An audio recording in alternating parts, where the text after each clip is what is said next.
Would you say that each one of us has a self, like an individual self, and then there's like a bigger self? Yeah, yeah. Mm-hmm.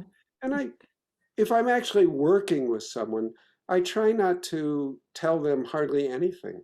I Uh-huh. want them to look inside and find out what's going on inside of them Mm-hmm. because they'll trust that. Mm-hmm.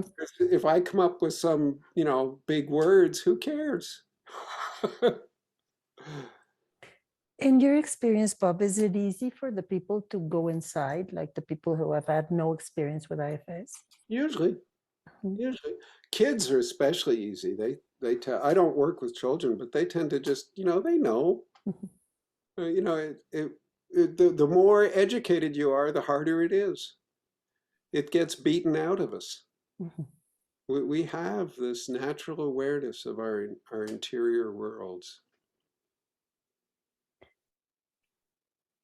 Could you give me like an example, Bob? Right now, there's a lot of fear in people in general after this pandemic or still this pandemic going on. How would fear be treated from the IFS perspective? Okay, another good question, Laura. Thank you. Thank you. Fear, the fear is held by a part. Self is not afraid, ever, even in the face of, cancer or all sorts of horrible stuff. Self is still curious and compassionate.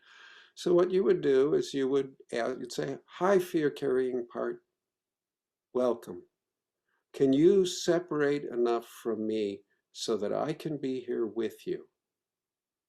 And sometimes they won't. There's ways to handle that, but most of the time they will. And then you just talk to the fear-carrying part the same way you would talk to a terrified child. Or, an adolescent who's really scared, or, even a young adult. You know, you validate their concerns. Yeah, this is scary. It makes sense you're scared. And then you help them, have you ever been scared like this before? And find other things in the past that's making this fear harder for them. And then you can help them unburden the fears.